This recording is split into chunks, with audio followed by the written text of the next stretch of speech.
I told him I was pregnant when he told me it was over, and he looked a little upset, like he regretted it or something. He said he was fine with split custody, and I didn't say anything. A few days later, I got a termination. I thought it was necessary to tell him and not lead him on since I didn't want to see or talk to him ever again. He called me when I sent the text, saying, "Why the F would you do that?" and so on. He said I knew damn well he wanted kids, and I should have told him before even thinking about it. I feel selfish for doing what I did, but I feel like giving birth and overall having that kid would make me unhappy. I barely like kids, and the thought of having one with a man who broke my heart is not helping. I know this might be a stupid thing to post, but I feel like a jerk. He's the only one who knows about the termination but not the pregnancy. Up in the comments. Hi, I just woke up. I didn't take revenge on him. I loved him and made many sacrifices for him, and I thought he made sacrifices for me as well. Maybe he did, I don't know. I didn't have a termination to get back at him because I hate kids and think he should be punished or something. I did it because I didn't want to ruin that kid's life and mine. I would not love that baby, and as controversial as it sounds, I would probably do things I wouldn't be proud of if I had them. I would probably give them trauma because I don't understand kids or adore them. You have to understand that I was fully invested in that relationship, and he threw it away. I still don't even know how to feel about anything regarding it so far. I haven't talked to my fiancé's family, him or his girlfriend. No one but him, and maybe his girlfriend, knows about it. I don't hate kids, but I was willing to have them for him. I know that might make me sound like a huge jerk and other things, but please understand. Update 1. Hello, it's been a while since I have been active. A lot has happened, so I will be telling you about it. And yes, I have read all the messages. I have not responded to most, but I have read all of them as of now. Firstly, I want to address some things. I have not been engaged to my ex for 7 years. I said we have been together for 7 years in total. But some have seen this story on TikTok, so I believe the story has changed there. I do not live in the United States of America. I will not tell you where I live, but I will say English is not my native language. I said this in the comments, but I do not think everyone saw it. I do not want to go through childbirth. I know it is a blessing to many to experience or witness it, but that is something I wish not to go through. I have heard the adoption or foster care process is a horrible experience for the child, and there may be only a small chance to get into a family that cares for a child. Another thing I did not say previously is that my grandmother passed in childbirth, and my aunt also passed in childbirth.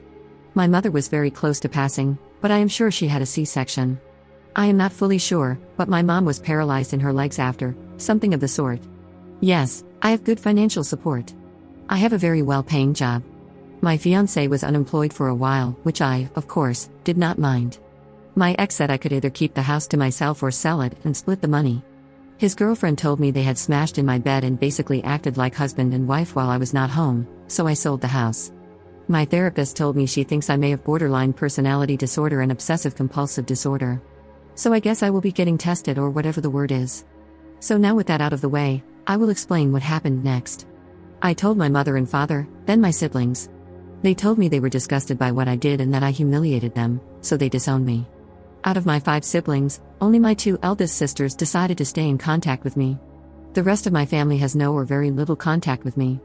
I have an apartment now, and I'm not dating since my therapist told me it would be better not to date if I feel I can't commit properly, or something like that. My ex emailed me and explained why he did what he did. Firstly, he texted that my chest wasn't large enough, and that he needed a fully Caucasian girl with both a big chest and a big behind, not just one or the other. He said he was disappointed in me and told me he would have considered getting back with me if I had not had the termination and not sold the house. He also texted that I should have had a different mother with a big chest and big behind so I could have her genes or get plastic surgery to fix my flat chest, even though he told me he liked natural girls while we were dating. He said his girlfriend would have made a good stepmom, but I hear they are in an open relationship, so I wonder how that will go. His mom and his sister texted me, saying they were disappointed in both of us for what we did. They told me it all sucks, but it wasn't an excuse. Besides those 3, the rest of his family did not contact me. So I guess that's just my life. First commenter. You dodged a huge bullet. He cheated on you because you didn't fit his criteria? But he was going to stay with you if you had a child? Now he would have been cheating on you or demanded an open relationship. Your family that cut you out sucks. It's not easy to raise a child as a single mom in America. I can only imagine what it's like wherever you live. Even with your family's support, it would have been hard. Given how quickly they cut you out, they wouldn't have been a good environment regardless.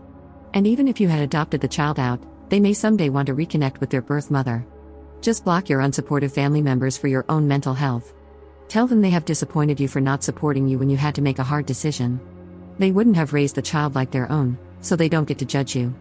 Also, block his mom and sister after telling them that he said he can only commit to a big-chested, big-behind, Caucasian woman, because they raised a creep of a man. I hope things work out.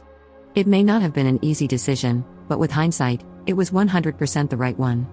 Second commenter. You don't have to answer any questions whatsoever. Your ex is a manipulative prick who probably wants several kids with several women without actually providing for them, leaving you in the lurch. Admitting that you had a termination was brave but somewhat risky. You know that people will judge you harshly for that. It's like giving bullies who hate you a loaded pew-pew and asking them not to shoot you. Of course, they will, they're jerks. Your life is your own, and some things are better kept private and not up for public debate. I think you went on instinct to avoid having your ex in your life for the next 20 years. There's nothing worse than 2 decades of having narcissistic drama in your life. You'd always be expected to take the high road, to put up with his toxic crap and him always trying to lord it over you. You dodged a major bullet there. Take some time for yourself, forgive yourself, and educate yourself on toxic people and how to look out for red flags. You deserve to be happy.